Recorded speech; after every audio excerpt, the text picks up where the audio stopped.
Muy buenas noches, ¿cómo están? Siendo las 22 horas con 12 minutos, llegamos al capítulo 34 de este ciclo de La Última Palabra, y en esta noche, al mismo tiempo, es el último programa que está enfocado en el debate constitucional y al mismo tiempo el penúltimo programa de este año 2023.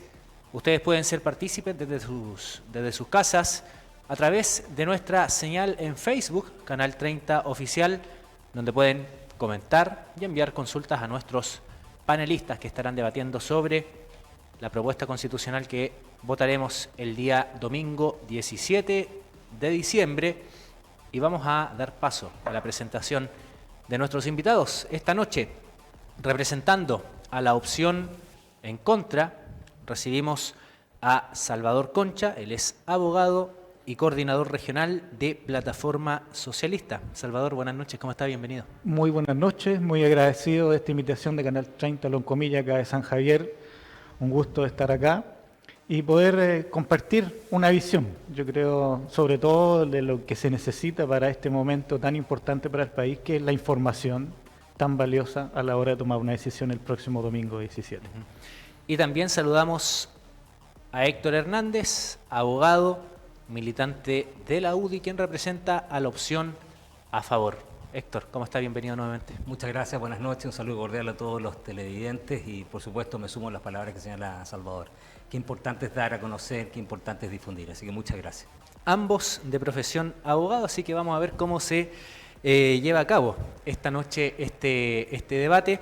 Ya estamos en vivo, así que pueden enviar también sus consultas a los panelistas. Vamos a estar tocando materias como lo que es representación política, seguridad, también con lo que está vinculado a el gobierno, digamos, y la administración del Estado. Y vamos a comenzar con el capítulo 11, que establece la creación y funcionamiento del Servicio de Defensoría de las Víctimas. Es uno de los capítulos, digamos, finales de la propuesta, y que va del artículo 174 al 176. Son 3 artículos donde en el artículo 174 se menciona que el Servicio Nacional de Acceso a la Justicia y Defensoría de las Víctimas es un organismo dotado de personalidad jurídica, descentralizado funcionalmente y desconcentrado territorialmente.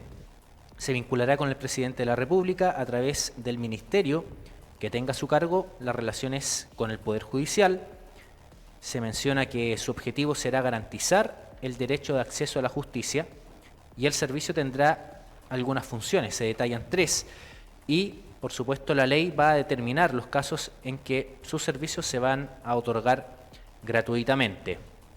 Parte al menos de lo que menciona, leímos un extracto del artículo 174, y la pregunta para ustedes es la siguiente: ¿cómo va a beneficiar este servicio a la ciudadanía? Comenzamos con Héctor. Bueno, efectivamente esto es una innovación. Yo tengo aquí la Constitución Política actual que nos rige y en esta Constitución no existe un capítulo que se preocupe de proteger los derechos de las víctimas. Y yo en esto quiero hacer un poquito de pedagogía. Nuestra actual legislación consagra que en materia de persecución penal se creó lo que se denomina, la gente conoce la Fiscalía, el Ministerio Público, ¿cierto?, que separado de los tribunales, como era antiguamente, tiene la función de investigar los delitos y finalmente esa investigación llevarla ante un juez de garantía para que éste finalmente tome una decisión. Pero asimismo se estableció la otra patita, que es la defensa de aquellas personas que son imputadas por algún delito. Nadie está libre de caer en algún momento en algún tipo de situación como esa y está bien que el Estado lo garantice. Pero durante mucho tiempo una parte se nos quedó abajo, se nos quedó afuera. Si bien en principio estuvo pensado para que esa representación de las víctimas de los delitos fuese efectuada por la Fiscalía, el Ministerio Público, la verdad es que por distintas razones eso no ha ocurrido. Por lo tanto, siendo esto una demanda social profunda, lo que hace este proyecto de Constitución es recoger esa demanda, establecer la existencia de un servicio que ampare, vele y proteja a los derechos y los intereses de la víctima, pero no solo la defensa jurídica, y eso es muy importante, y voy a tu pregunta, sino además en la contención emocional y psicológica. Hace esa mixtura que permite que las víctimas de un delito sientan que el Estado también está respondiendo a su necesidad de contar con justicia efectiva y además reparación psicológica efectiva. Que es lo que se menciona también en el artículo 176, que es el último en este capítulo 11. ¿Opiniones al respecto por parte de Salvador? Sí, mira, yo creo que es parte de la demagogia de esta Constitución y sobre todo de los republicanos, en el sentido que el propio articulado le pone urgencia, pero a su vez le da un año para que se tramite. La pregunta que yo me hago, si es urgente el hacer esta defensoría de las víctimas, ¿bastará con haber establecido un año para que se legisle? Yo creo que no, porque se supone que es urgente, se necesita ahora ya. Y sabemos lo engorroso que es, la verdad, pasar de una Cámara a otra y todo lo que se da cuenta, yo creo, la ciudadanía en su conjunto de cuando se legisla, siempre se demoran los proyectos de ley. Por otro lado, no es tan así que sea gratuito, porque le da la gratuidad a algunas personas de nuestro país. Y los republicanos y la derecha siempre hablan de la clase media. Pues bien, este proyecto constitucional respecto a la defensoría no dice que vaya a ser gratuito para la clase media. Dice que va a ser gratuito para algunas personas, en este caso probablemente los quintiles más bajos del país. Por lo tanto, ya está existiendo una segregación. Y en definitiva, ¿a quién le hacen los portonazos? A la clase media, como dice la misma derecha. Por lo tanto, también es demagógico que el proyecto dice que va a haber una defensoría universal, pero no va a ser universal. La universalidad se da cuando hay una gratuidad y un acceso libre a un servicio público, no que el impedimento siempre sea el dinero, que en definitiva, al parecer, es lo que esta Constitución la atraviesa vertebralmente. Siempre está en juego el dinero, en todas las instancias de los derechos que supuestamente establece. Héctor. Bueno, no es muy distinto, la verdad que me sorprende un poco el argumento porque todas las leyes se demoran en tramitar, la gente lo sabe, aquí no hay una bolita mágica y las cosas no ocurren de la noche a la mañana, tienen que tramitarse. Por lo demás, la misma Constitución deja entregado esto a la regulación de la ley. Es la ley la que va a establecer los cánones y parámetros de quienes podrán pagar un abogado que lo defienda, porque evidentemente no tiene por qué el Estado cubrir el costo de lo que significa pagar un abogado de una persona que tiene los recursos para hacerlo. Si esto es precisamente para las personas que tienen menos recursos, evidentemente. Por supuesto que la clase media podrá acceder si es que tiene y cumple los requisitos. Esto es igual, y la ciudadanía lo sabe, la que ha tenido la posibilidad de recurrir o la necesidad de recurrir a la Corporación de Asistencia Judicial. Es lo mismo, aquí no se está innovando, es la misma medida. Y no he escuchado críticas respecto a la Corporación en otras ocasiones. Así que yo creo que es una buena medida. Yo creo que hay que bajar la intensidad. Mira, si esta es una medida necesaria, yo creo que también en algún minuto cuando se legisle, yo creo que todos vamos a unar esfuerzos. Ahora, se menciona también que la ley, en este caso que va, por supuesto, a quedar en responsabilidad del Congreso, ¿no? Que lleve a cabo en caso de que este texto sea aprobado, ¿cuáles son los delitos en los cuales una persona podría optar? ¿Qué delitos ustedes considerarían deberían estar presentes para poder optar a este organismo? Es que la Constitución en ese sentido no hace ninguna distinción. Habla de que en la comisión de delitos, por lo tanto es un tema genérico.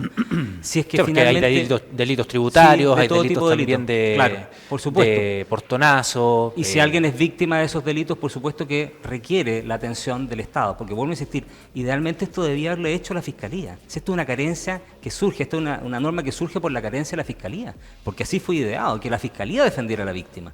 Pero como eso no ha ocurrido, estamos resolviendo un problema con esto. Por supuesto que esto tendrá que ventilarse en el Congreso y será la negociación, las conversaciones de los parlamentarios elegidos democráticamente los que tendrán que darle los marcos a esta situación. Pero por eso no la descalifiquemos. Yo creo que es una buena medida. Habrán otras que podrán ser más cuestionables, pero yo creo que esta es una medida atingente. Salvador, ¿algún punto? Mira, yo insisto en el punto porque este gobierno, el del presidente Boric, envió un proyecto de ley. Ya está enviado el proyecto de ley de la Defensoría de las Víctimas. Entonces eso demuestra como eso y otros tantos temas en seguridad que no es necesario que estén en la Constitución y esperar tanto tiempo para aquello, como otras cuestiones que están establecidas, esto de la policía fronteriza, teniendo la capacidad de Carabineros, que es una policía militar y que en definitiva tiene la experiencia de los años, ¿cierto?, de décadas de ser parte de su resguardo en la frontera de nuestro país. Pero en este sentido, insisto, que cuando se quiere hacer política bien, yo creo que así como se ha criticado de parte de la derecha aparte del gobierno, de haber obstaculizado proyectos de ley en su momento, yo creo que cuando el país pide avances en materias tan importantes como seguridad, yo más preocupado de que hubiesen establecido esto en esta Constitución, yo me habría preocupado como sectores políticos de haber apoyado esta iniciativa como la Defensoría que está establecida ya en el proyecto de ley que se envió al Parlamento. Ahora, esta propuesta, el proyecto de ley, que vamos a ahondar un poquito en eso, el proyecto de ley que fue enviado por el presidente, que fue justo al poco tiempo de dar a conocer el texto constitucional, fue bastante criticado también por el sector de la derecha. En caso de que este texto no sea aprobado, ¿consideran ustedes que pueda existir voluntad política por parte de la derecha para sacar a flote y llevar a cabo ese proyecto como ley? Yo la verdad espero que sí. Espero que sí, porque quedarían totalmente contradecidos. El sector político al que represento en este caso hoy día de gobierno, a estas dos coaliciones, han aprobado la mayor cantidad de proyectos de ley de seguridad en este país de los últimos 30 años. Es así. Y Héctor lo debe saber muy bien. La ley de legítima defensa privilegiada para las policías se aprobó en este gobierno y no es necesario que esté en la nueva Constitución. Ya está legislado. Y para que lo sepa la ciudadanía, ya se ha aplicado por los tribunales. Se ha aplicado la legítima defensa privilegiada para los carabineros, cuando han tenido que actuar y sacar su arma de servicio para defenderse. Por otro lado, en conjuntamente a aquello, también, fíjese que se reformó la ley de control de armas. Del año 90 a la fecha, a este diciembre, me parece que fue el 12 de diciembre, hace poquitos días, se ha aumentado el 40% de las armas que se mandaron a las fundiciones, esta me parece que era UASA, esta que fue dado a conocer ahí. Exactamente. Sí. Y la verdad que a mí me extraña que eso no se publicite. Como tampoco se publicitó, y eso otra buena noticia, es que se aprobó por un proyecto también del gobierno, y ya es ley de la República, me parece que se aplicó en un caso el 7 de diciembre, o entró a regir el 7 de diciembre, se reforma la libertad provisional. Y se le agregaron 3 facultades más a los jueces. Vamos a estar hablando en materia de seguridad un poco más adelante. Héctor, ¿existiría, cree usted, voluntad política por parte de, en este caso, el sector de la derecha, de la UDI, Renovación Nacional, Evópoli, para avanzar en este proyecto de ley en caso de que este texto no sea aprobado el día domingo? Definitivamente, y no es populismo, como dice Salvador, porque no entiendo su lógica, porque dice que esta medida en la Constitución es populista, pero el proyecto de ley no es populista. Bueno, allá cada cual, digamos. Pero yo creo que definitivamente esta es una necesidad ciudadana, vuelvo a insistir. Si esto no tiene color político, la defensa de las víctimas no tiene color político, por lo tanto debería ser aprobado por todos los sectores políticos y efectivamente saldar esta carencia que hoy tiene nuestra legislación para defender a las personas que todos los días sufren por los delitos que hoy estamos inmersos. Vamos a leer algunos comentarios antes de cambiar de tema, que se nos viene ahora lo que está vinculado a materia de seguridad. Ya dimos algunas pinceladas en esta materia. Y comentarios que han llegado. Luis Rebeliño Alarcón, concejal de acá de la comuna de San Javier, quien también estuvo presente hace algunos capítulos debatiendo. Tremendo Héctor, a cerrar esto ahora, a favor por Chile, por amor a nuestro país. Claudio Felipe Rosón, ¿es verdad que con este texto se elimina la ley de las 3 causales de aborto? Y por último, Claudio Felipe Rosón dice: Carabineros está sobrepasado en el ejercicio, yo creo que puso, de sus funciones y administrativamente.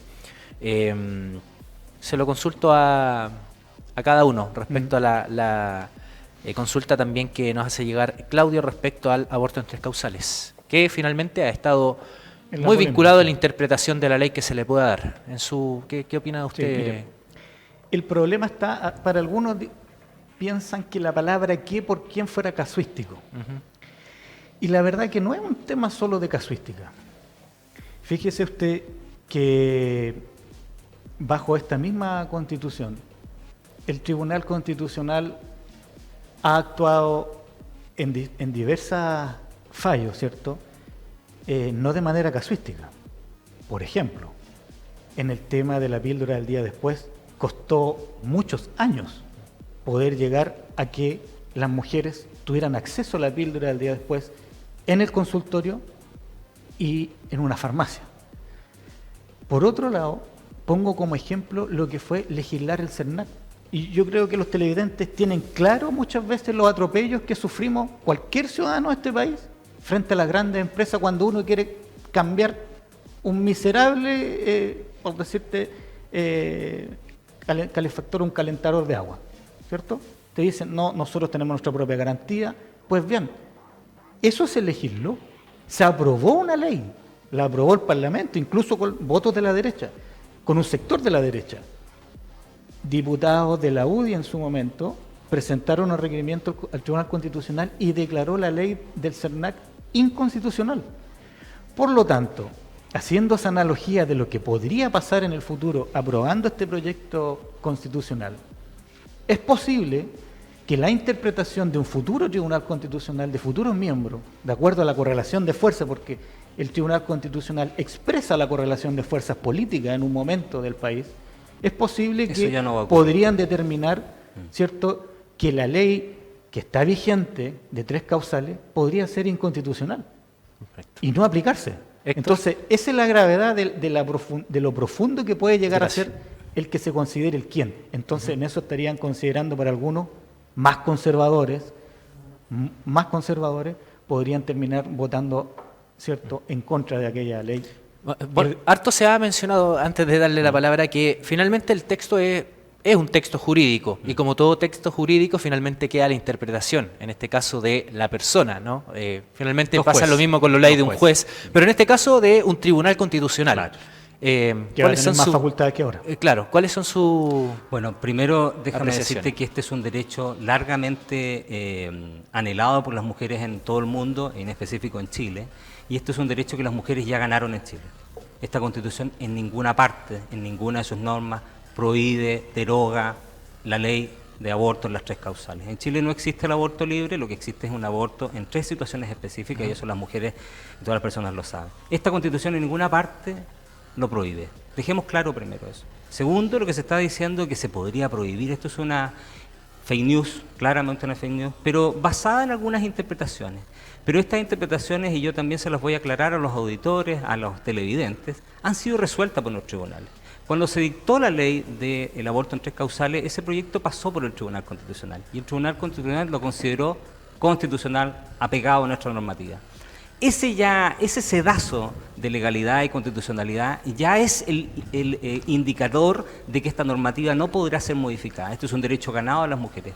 Pero además, diversos tratados internacionales que son reconocidos por la Constitución en el mismo rango legal establecen que aquí no pueden haber medidas regresivas respecto a los derechos ya conseguidos por sobre todo en este ámbito de las mujeres, por lo que es hipotéticamente una posibilidad muy, digamos, acalorada en algunos supuestos académicos y autores, digamos, pero que la realidad ya ha dicho que no va a ocurrir, porque las interpretaciones del Tribunal Constitucional y las normas aplicables de los tratados internacionales que esta Constitución mantiene lo prohíben.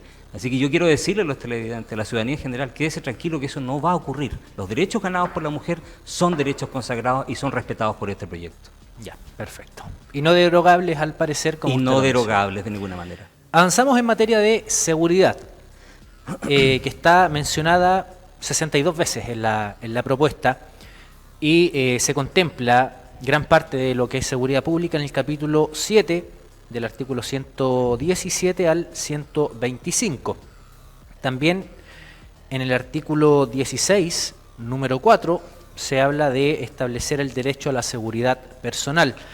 Y respecto al capítulo 7, bueno, se menciona cuáles son las fuerzas de orden y seguridad pública, relacionado con carabineros y policía de investigaciones, cómo está conformado también el rol de gendarmería y, por supuesto, todo lo que está vinculado a estas policías, ¿no? Tanto militar, como se establece por parte de carabineros, como de investigación y multidisciplinaria en el caso de la PDI. La consulta es: ¿cuáles son las garantías que esta propuesta entrega en materia de seguridad a la población, más allá de referirse, en este caso, a fuerzas, en este caso, de control de orden público? Salvador, comenzamos con usted. Mire, Yo en esto recalco nuevamente lo que había afirmado anteriormente respecto a esta especie, ¿cierto?, de institucionalización respecto a la seguridad. Esas siempre han sido materias de ley y se han regulado por ley en nuestro país históricamente. Y eso ha dicho lo que es nuestra, pudiésemos decir, historia legislativa. Y la verdad es que más que innovar, yo insisto en una cuota importante de demagogia que tiene el texto constitucional utilizando el tema de la seguridad, por el miedo que tienen hoy día las chilenas y chilenos. Se utiliza el miedo de manera de poder esconder detrás el real sentido que tiene este texto constitucional, que no es otra cosa que institucionalizar muchas instituciones como las AFP o las ISAPRES, ¿cierto?, con todo lo que hemos tenido y lo que ha significado eso para la familia de chilenas y chilenos por mucho tiempo, escondiendo, digamos, el real sentido de lo que tiene esta profundización que hace esta Constitución. Y en este sentido, recalco lo que había confirmado o había afirmado anteriormente respecto a cómo se ha avanzado en este último año, por ejemplo, en el tema de legislación de seguridad. Esa legislación se ha hecho ahora. No es necesario que lo confirme un texto constitucional. Lo que se necesita es que los senadores y diputados hagan la pega, como se dice. Y el gobierno también, que es lo que le compete como ejecutivo. Y la Constitución, así como se criticó anteriormente al proyecto constitucional anterior, ¿cierto?, de haberse generado, ¿cierto?, esta especie de un extremo a otro, pues bien, yo creo que justamente y lamentablemente, en vez de haber quizás retomado lo que tenía el grueso del texto constitucional de los expertos, lamentablemente fue cooptado básicamente por los convencionales o consejeros de republicanos y lamentablemente, insisto, en el resto de la derecha insistió en lo mismo y no se llegaron a los acuerdos que se prometieron respecto a lo que iba a ser esta nueva Constitución, que era una Constitución, vamos a darle que iba a ser de los grandes la acuerdos. palabra a Héctor ahora. Bueno, primero, las constituciones son reflejo de sus tiempos, son espejo de sus tiempos. Y hoy vivimos una crisis de seguridad desatada que todos los chilenos padecemos. Muchos de nosotros hemos sido incluso víctimas de algún delito. Las encuestas te lo dicen, la percepción de delincuencia, pero además la realidad es así. Delitos que antes no existían, sicariato, extorsión, secuestro, hoy son regla común, desafortunadamente. Y lo que hace esta Constitución respecto de este capítulo de seguridad es consagrar en forma constitucional, a nivel constitucional, un derecho humano también que tienen las personas, que es el vivir con la protección y la seguridad que el Estado te tiene que entregar. Porque los Estados se crean, entre otras razones, para responder y satisfacer aquellas cosas, aquellos derechos, aquellas acciones que las personas en forma individual no pueden. Y desde el momento en que la Constitución releva a carácter constitucional, le da carácter constitucional a todas estas instituciones, incorporando ahora Gendarmería de Chile, que antes no estaba, Sí, está bien. lo que hace es entregarle un mandato general y permanente a todas las autoridades, cualquiera sea el color político que tengan, para que siempre esté en el centro de sus preocupaciones, así como lo va a ser la educación, así como lo es la salud, así como es la vivienda, así como son los temas relativos a la proyección de los derechos en términos generales, el bien común, también lo sea la seguridad. Y eso es muy importante porque la ciudadanía percibe en este momento que es una realidad. Ahora, déjame decirte una cuestión que es evidente. La Constitución en este sentido es una Constitución del sentido común. Aquí no hay populismo. Yo quiero ser muy claro en esto. Esto es de sentido común. Vuelvo a insistir. Uno podrá debatir respecto de si algunas normas pudieron haber sido un poco más extensas, menos extensas, o algunas cosas haber sido dejadas solo y exclusivamente a la ley, pero nadie puede negar que estamos en una situación de crisis total que lo requiere. Por ejemplo, en lo relativo a la policía fronteriza, todos sabemos que en Chile los carabineros son alrededor de 60.000, pero el 30% de los carabineros está con licencia hoy en día. En Linares, de 2 turnos, solo 40 carabineros nos patrullan. En San Javier es mucho menos. Y esa realidad de sacarle a carabineros esta obligación de preocuparse de los pasos fronterizos, Chile tiene 100 pasos fronterizos. Nuestra región del Maule está llena de pasos fronterizos. ¿Cómo le entregamos esa obligación a carabineros si está sobrepasada? si además tiene que cumplir con funciones administrativas? Lo que hace, y por eso vuelvo a insistir, de sentido común, es sacarle esa función, entregárselo a una policía distinta. A lo mejor muchos de ellos policías jubilados, militares jubilados, o personas que se formen, seguramente se creará una escuela, pero cumple con una cuestión que, vuelvo a insistir, es de sentido común, es de lógica. Hoy Chile requiere preocuparse de este tema porque es un derecho fundamental también. Ahora, en la misma línea que podríamos asociar a materia de seguridad, se establecen los estados de excepción, ¿no? Que en este caso es de asamblea, de catástrofe o calamidad pública.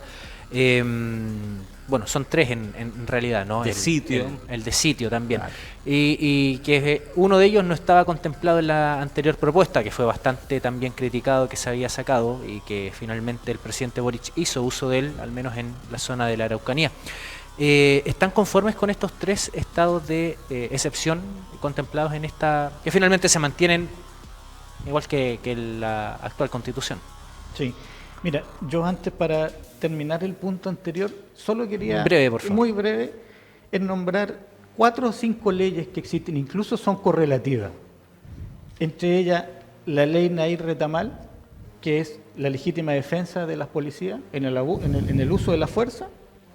La ley 21.555, que crea el delito de extorsión, ¿cierto?, que hoy día existe, a propósito que nombraba Héctor cuestiones que han venido incluso de muchos extranjeros. La 21.556, que establece y regula la ley de control de armas, agrava el delito del porte y tenencia de armas. Y por último, la 21.555, que agrava el delito de secuestro, que lo mencionaba. Eso es ya hoy día, eso está vigente, ¿me entiendes? Y eso es lo que trato de recalcar, porque son cuestiones que yo insisto. Yo no veo titulares en los periódicos que insistan esto que hoy día es vigente, es ley de la República y se tiene que aplicar y se está aplicando. Ese es un paréntesis que quería yo establecer. Y respecto a lo que tú mencionas, mira, yo respecto a los estados de excepción no levanto catedrales respecto al tema de derechos humanos, ni mucho menos, porque yo creo que los estados necesitan tener estados de excepción regulados constitucionalmente y, por supuesto, bajo el parámetro de la protección y de los derechos inculcados que son parte de los tratados internacionales sobre derechos humanos. ¿Y cómo están establecidos acá? ¿Están y que regulados? tienen que respetarse por las instituciones del Estado y por los agentes del Estado, que eso es lo relevante. Ahora, lo importante es que el país tiene que estar a la altura respecto a cuándo se tienen que decretar por parte de las autoridades, ¿cierto?, la solicitud de decretar estos estados de excepción cuando corresponda, y no que sea de una manera antojadiza, ¿cierto?, respecto a cuestiones propias a lo mejor de sectores políticos distintos, sea el día de mañana un presidente o presidente de izquierda o sea el día de mañana un presidente o presidenta de derecha. Eso es básicamente. ¿Cómo están establecidos acá? ¿Considera que están regulados en esa materia? Yo en algunas cuestiones creo que pudiesen haber tenido un cierto grado de limitación mayor, pero no es lo que me genera mayor ruido respecto al texto constitucional, esta descripción, ¿cierto?, de los estados de excepción. Son otras cuestiones que son las que en definitiva a mí me hacen mucho estar más en la opción en contra, ¿cierto?, respecto a lo que declara y describe este texto constitucional. Héctor, usted breve antes de irnos al corte comercial. No, mira, a nadie le gusta que le conculquen o limiten los derechos fundamentales.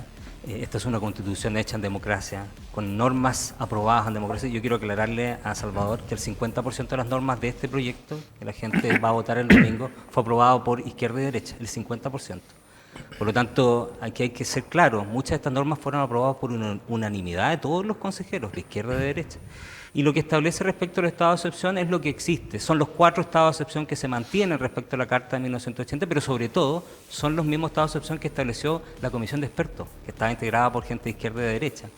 Solo innova respecto del estado de sitio cuando hayan actos terroristas, que eso es una innovación y que por supuesto tenemos una región completa, que es la Araucanía, parte de la región del Biobío, la zona de Arauco, y parte de la región de Los Ríos, Valdivia, que está hoy día sufriendo el flagelo del terrorismo, que lo ha dicho el presidente, no lo estoy diciendo yo solamente, que hay terrorismo ahí. Y por lo tanto, en esos casos, el presidente tendrá la facultad, con concomitancia del Parlamento, de establecer el estado de sitio para responder a la premura y la urgencia que la ciudadanía tiene de justicia y seguridad en esa zona. Perfecto. Vamos a ir a un corte comercial. A ustedes en sus casas los invitamos a seguir participando esta noche en nuestra transmisión de Facebook, Canal 30 Oficial.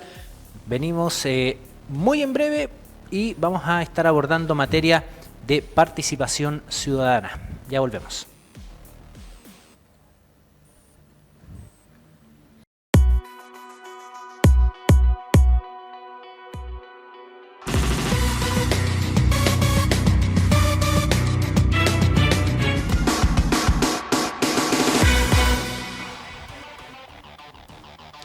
(22:45). Seguimos haciendo la última palabra completamente en vivo a través de la señal de nuestro cable operador TV Cable Loncomilla, Multicom Maule, y por supuesto en nuestra señal de Facebook, donde los invitamos a participar y enviar sus consultas a nuestros panelistas Salvador Concha y Héctor Hernández. Vamos ahora a abordar materia vinculada a lo que es representación política y participación ciudadana, justamente vinculado a lo que es el ámbito política, lo cual está establecido en la página 45, que contiene el capítulo 3 del capítulo 38, perdón, del artículo 38 en adelante, y que tiene varias cosas que podemos abordar.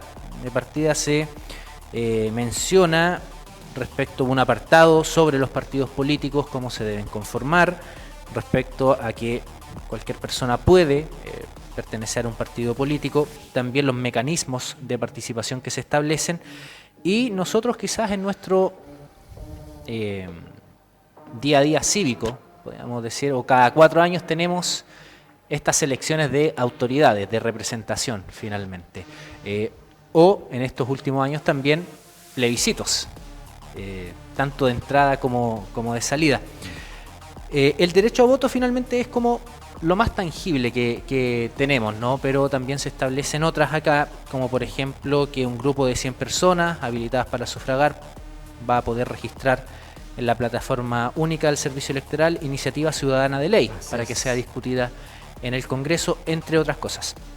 ¿Se fortalece, consideran ustedes, la participación ciudadana con esta propuesta constitucional? Comenzamos con usted, Héctor.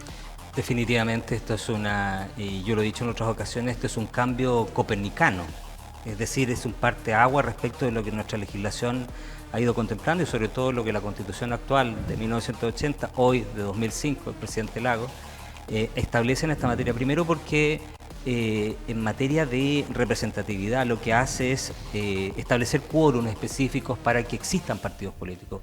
Hoy, para que la ciudadanía sepa, existen 23 partidos en el Congreso. Yo no sé si en un país de apenas 20 millones de habitantes tenemos tantas miradas distintas de la política, digamos. Y para que la gente lo sepa, en este momento se están formando 5 agrupaciones políticas más. Vamos a llegar a cerca de 30 partidos políticos. Y lo que hace esta propuesta es ponerle atajo a esa proliferación, como lo hacen todas las naciones desarrolladas donde se necesitan una gobernanza política más adecuada para precisamente resolver los problemas de la gente. Establece un quórum mínimo, 5% mínimo deben tener los partidos políticos, se establecen una serie de iniciativas que tienen que ver con el orden interno, debe haber paridad entre los partidos políticos, debe haber transparencia en la función económica de los partidos políticos. Aquí viene una innovación súper interesante. Los partidos políticos ahora solo podrán recibir financiamiento de las personas naturales, ya no de las empresas o personas jurídicas y ni siquiera del extranjero, solo de fuentes nacionales, que también esto es importante porque limita ese ámbito de opacidad que ha existido durante cierto tiempo. El financiamiento ilegal también ya. El financiamiento ilegal. Establece sistemas de contabilidad, de transparencia para que sean investigados incluso por la Contraloría General de la República. Entonces, eso, vuelvo a insistir, es un cambio copernicano. Pero además limita la cantidad de parlamentarios, si tú lo quieres ligar al tema de los partidos políticos, está directamente ligado, porque somos un país de 20 millones de habitantes, hay países con población similar a nuestra que tienen mucho menos parlamentarios, y además hace un rebaraje de los distritos para que los parlamentarios efectivamente logren llegar a la ciudadanía. Solo te digo una cosa. cosa, un parlamentario, un senador hoy en día, tiene que recorrer en la semana distrital 30 comunas. Eso es imposible. Un diputado tiene que recorrer 11 comunas. Eso es bastante difícil. Entonces, lo que hace también es pedirle, finalmente lo deja entregado a los proyectos de ley, para ajuste de los distritos para que los parlamentarios finalmente lleguen a la ciudadanía y recojan las demandas sociales. Salvador. Mire, no estoy tan de acuerdo con Héctor de esta transformación copernicana, como dice él, porque la verdad, a mí siempre me ha extrañado esto de la derecha que siempre pide la libertad, pero de alguna manera pide la libertad por un lado, pero por otro la restringe. Porque en este sentido, si bien yo tengo una mirada también respecto a esta atomización política de los partidos que tiende a ser negativa, eso pasa también porque el sistema político nunca lo hemos clarificado en el país. Como que seguimos amando el sistema presidencial y no nos atrevemos a tener otra mirada, por si acaso, decir, ¿nos convendrá el sistema presidencial adoptado post-independencia de Chile y mirando a Estados Unidos? Y por si acaso no miramos un poquito a Europa, algo de lo que ha sido la democracia en Europa, por ejemplo, para cambiar un sistema político semipresidencial, por ejemplo, de este poder casi omnívodo que queda, el poder que le queda al rey, el poder residual, se dice, ¿cierto?, en administrativo, lo que es el poder ejecutivo. Entonces, esto de la iniciativa popular, claro, no queda tan claro ese establecimiento, qué vinculación tiene el Parlamento, o sea, qué tan vinculante va a ser, qué obligación va a tener el Parlamento de sacar ese proyecto de ley, ¿me entiendes? No habla, esta Constitución habla muy pocas veces de la palabra democracia. Creo que deben ser 2 o 3 veces. No habla más. No veo que hable de organizaciones sociales mucho. Parece que no existe la Junta de Vecinos para esta Constitución o cualquier organización social. Esa es la base de la democracia. Yo creo que una real participación tiene que ver justamente con esa gente, con esos dirigentes, sobre todo hoy día. Todos sabemos que todas estas organizaciones están dirigidas por mujeres jefas de hogar, que sacan adelante los comités de vivienda, comités de adelanto, ¿cierto? Y eso sí que debiera estar mencionado en una nueva constitución de nuestro país. Porque esa es la gente que en definitiva saca adelante la familia.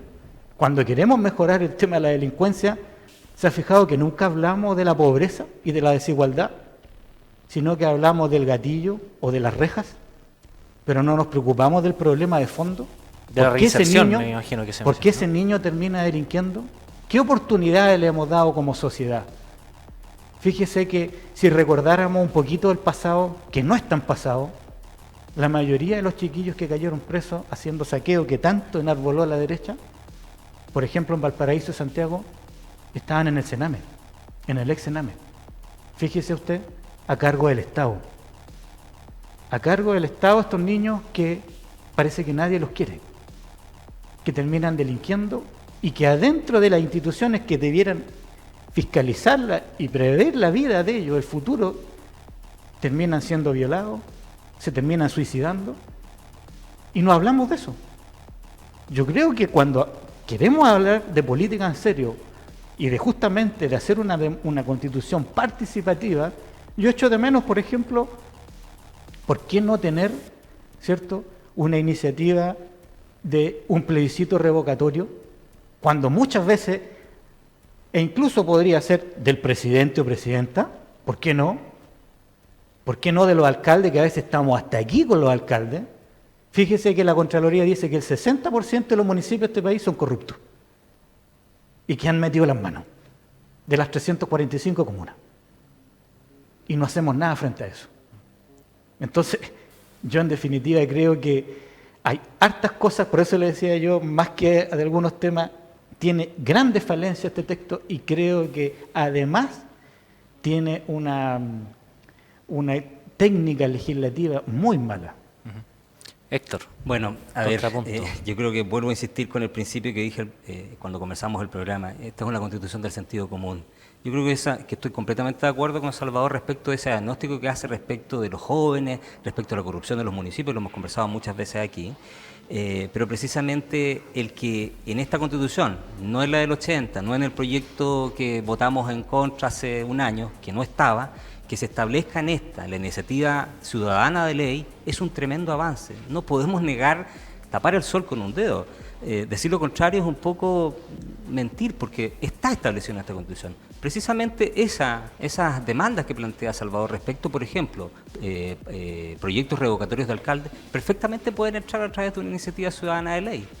Lo que hace esta Constitución es abrir la puerta a la ciudadanía, para que la ciudadanía, con las facilidades que hoy tiene la tecnología, a través de la informática, a través del voto digital, pueda conseguir las firmas necesarias para, por ejemplo, aprobar un proyecto de ley de esa naturaleza. Y el Congreso va a estar obligado a tramitarlo en las mismas condiciones como si hubiese sido creado por moción de los parlamentarios o mensaje del presidente de la República. Por lo tanto, aquí no le podemos bajar el rango de importancia a esa ley. Va a ser una ley igual que cualquier otra ley aprobada en el Parlamento por los parlamentarios o enviada por el presidente de la República. Así que es un avance notable respecto a lo que teníamos en nuestra legislación e incluso, vuelvo a insistir, con lo que fue el proyecto que Salvador aprobó hace un año atrás y que la ciudadanía mayoritariamente rechazó. Hay un pequeño detalle, sí, muy cortito, sí, para que quería cambiar mencionar, de tema. que no es tan así el tema del redistritaje. Lo que busca esta Constitución es volver al binominal. Fíjese que al 11 de septiembre de 73 habían 155 diputadas y diputados y éramos infinitamente menos cantidad de habitantes.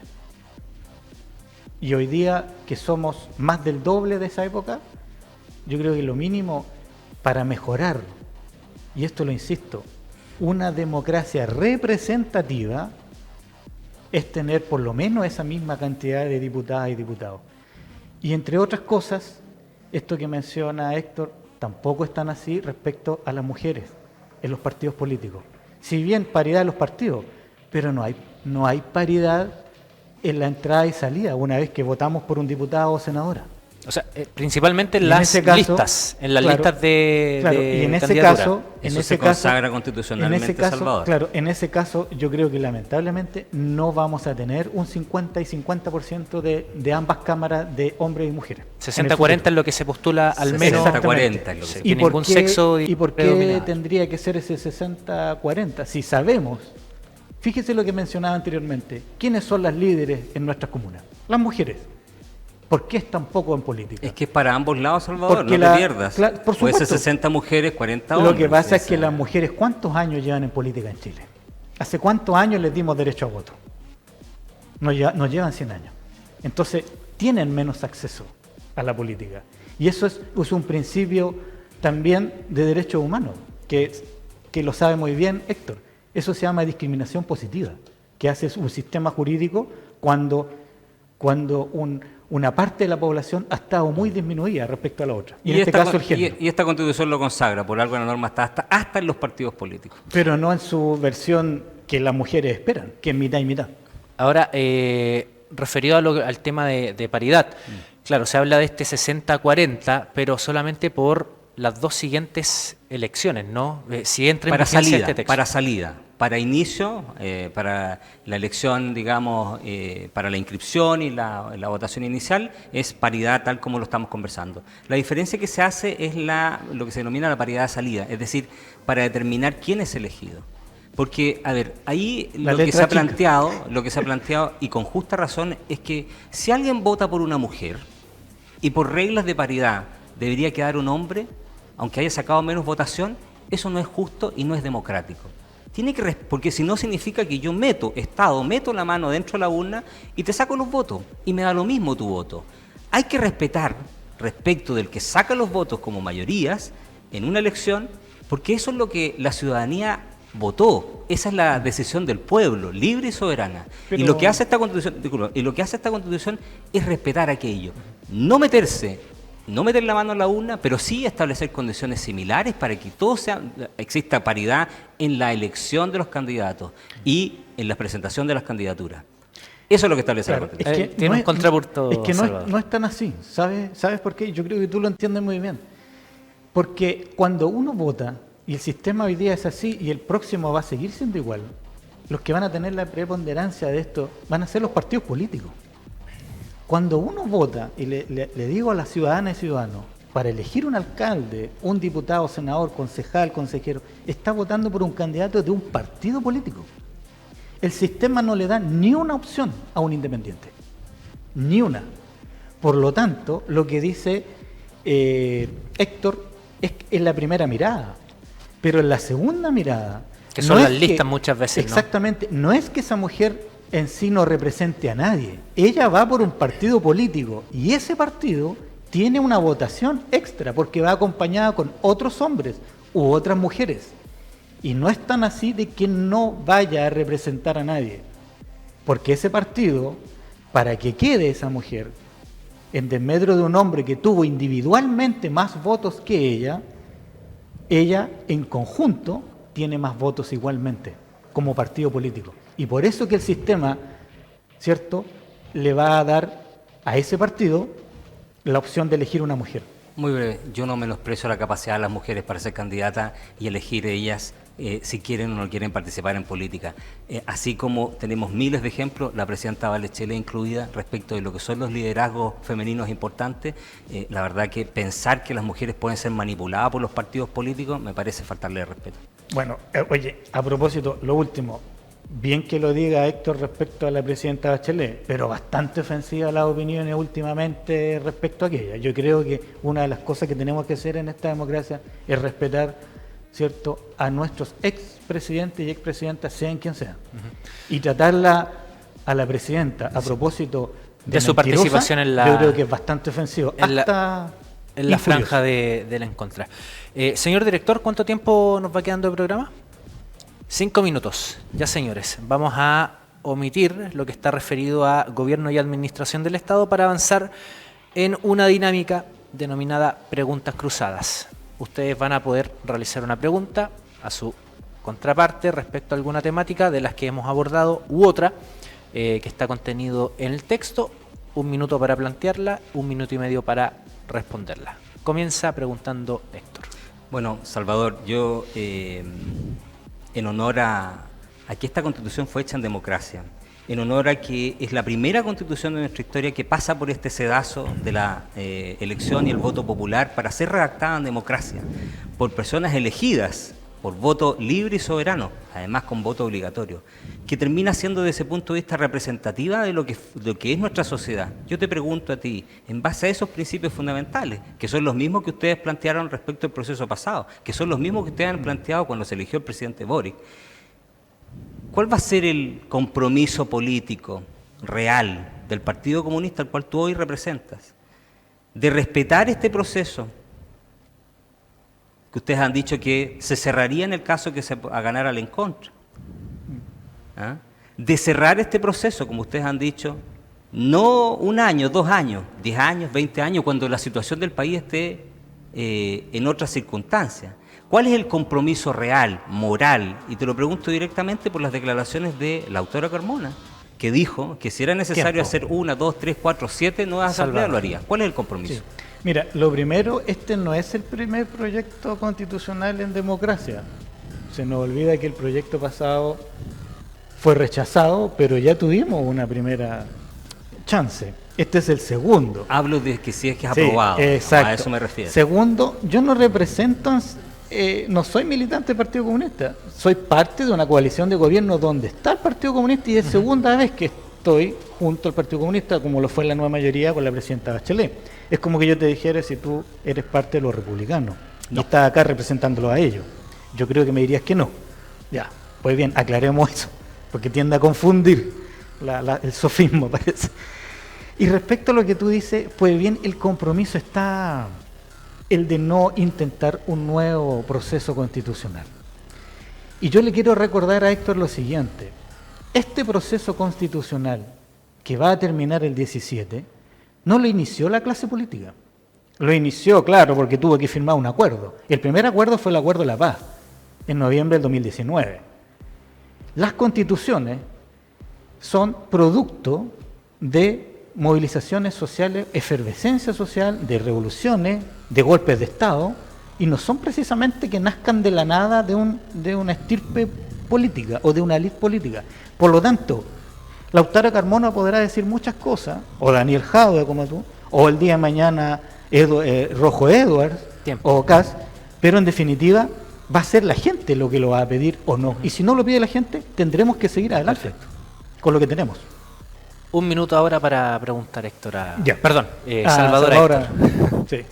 Mira, yo básicamente mi pregunta apunta a ¿cómo explicas tú que a sabiendas de que la mayoría de las chilenas y chilenos que se han pensionado el día de hoy y sufren lo que significa las pensiones miserables, la AFP, ¿cómo explicas que esta Constitución ahora constitucionalice la garantía de que existan las AFP, si en definitiva, por ejemplo, hoy día conversaba con una persona que la pensión que le calculan es de 50.000 pesos que le va a dar la AFP y que le programan su vida hasta los 110 o 115 años, y el Estado, esto es lo más paradójico, el Estado le coloca en la mesa 205.000 pesos que pagamos todos los chilenos en base a un principio de solidaridad.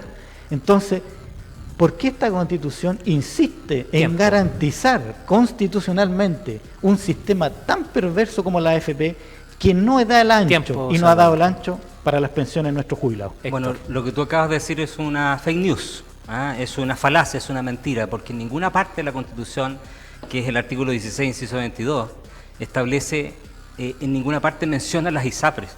Lo que habla es libertad para optar, y de las AFP también, lo mismo respecto a las ISAPRES como las AFP. Libertad, habla de libertad de sistemas. No institucionaliza ni las AFP ni las ISAPRES si uno quiere hablar de salud. Lo que yo creo que eso es una desinformación, una más de las que se han planteado durante todo este periodo, como por ejemplo que se eliminaría el aborto en las 3 causales, como por ejemplo que se terminaría con la persecución al narcotráfico, una serie de mentiras que se han dicho y que desafortunadamente confunden a las personas, pero en ninguna parte se dice eso. Lo que se dice es que va a haber libertad y el Estado se compromete, porque es un compromiso que establece la Constitución y por lo tanto es reclamable judicialmente, a que yo tenga libertad para optar entre los sistemas de pensiones. Eso es lo que establece. ¿Está su respuesta? Perfecto. Lo último, le vamos a dar un minuto a ustedes para llamar a la ciudadanía a votar por las opciones que cada uno representa, así que comenzamos dándole la palabra a Héctor. Un minuto a contar de ahora. Gracias. Bueno, yo quiero, dirigiéndome a la ciudadanía, decirles que los problemas de Chile no se resuelven necesariamente con una u otra ley. Ese es el principio. Pero definitivamente esta Constitución, y usted lo sabe porque han vivido 4 años en este momento, en esta encrucijada de poco desarrollo, de delincuencia, de incertidumbre, que afecta a todos nosotros, nuestros hijos, nuestros nietos, a nuestros padres. Pero definitivamente este proyecto lo que hace es volver a centrar lo que la gente del campo conoce todos los días, que es el sentido común. Volver a establecer en el centro de las preocupaciones a la persona humana y a establecer como principio fundamental la libertad del ser humano. La libertad para elegir el sistema de salud que usted quiera, la libertad para elegir el colegio que usted quiera, la protección que el Estado debe tener en materia de seguridad. No olvidarse de las personas cuando lo pasan mal, por ejemplo, estableciendo un sistema como el Plan Nacional o Universal de Salud que se preocupa de sus dolencias, sus afecciones, pero sobre todo regulando el sistema político, porque los políticos, usted sabe, son los que no se han puesto de acuerdo durante estos años. Por lo tanto, mejorando ese sistema, disminuyendo la cantidad de parlamentarios, estableciéndole límites para que no haya toda esta cantidad de partidos políticos, le aseguro que los partidos políticos se van a poner de acuerdo y van a empezar a resolver los problemas que usted tiene. Esta Constitución ha sido hecha en democracia. Si es aprobada, será la primera aprobada en democracia. Segundo, es una Constitución del sentido común. Y tercero, y con esto cierro, es una Constitución que establece en el centro de las preocupaciones a la persona humana, hombre y mujer y su Salvador, libertad. su turno, 1 minuto y medio. Muchas gracias. Mire, yo básicamente el llamado a votar en contra radica en que esta Constitución profundiza los miedos que tiene este país y que pasan no solo por la seguridad, sino que pasan por el miedo a pensionarse, el miedo a enfermarse, el miedo a tener un hijo y no tener cómo educarlo y el miedo el día de mañana a poder vivir dignamente. Entonces, cuando vemos que una Constitución, y lo conversábamos anteriormente, no establece los derechos ciudadanos de participación ni de control a los políticos, como decía mi contertulio acá, sino que más bien le va a dejar una carta ancha al poder político, legislativo y ejecutivo. No profundiza la descentralización y sabemos que al final los problemas se solucionan a través de los gobiernos comunales y a futuro profundizar lo que significa la regionalización con los gobiernos regionales. Yo creo que es fundamental el que la ciudadanía se exprese votando en contra para poder seguir caminando, ¿cierto?, hacia el progreso y hacia lo que en determinadas ocasiones, ¿cierto?, muchas veces no se ponen de acuerdo. Hoy día la ciudadanía le exige a la clase política y la élite política que se pongan de acuerdo y se legisle de cara a la ciudadanía. Muchas gracias. Gracias, Héctor. Gracias, Salvador, por Gracias haberse congregado esta noche en este último programa de debate constitucional por las pantallas de Canal 30, 23 horas 10 minutos. Dos invitaciones. La primera, más que informarse ya en lo que va quedando de días, es que revise en CERVEL su dato electoral y, por supuesto, su local de votación. No se confíe de que le fue asignado el mismo local de votación que en la elección de los consejeros. Pudo haber cambiado eso. Y por supuesto, invitarlos a que el domingo nos acompañe en esta transmisión especial que tendremos como departamento de prensa de Canal 30 con equipos móviles desde las comunas de Maule, Talca, San Javier, Villa Alegre y Linares en una completa cobertura ininterrumpida por parte de las señales Canal 30 Multicom y Canal 30 Loncomilla, con el análisis de los resultados. Y el próximo miércoles, último capítulo de este ciclo de La Última Palabra, comentando los resultados del domingo con el sociólogo Ernesto Reynoso. Usted tendrá la última palabra el día domingo. Muy buenas noches.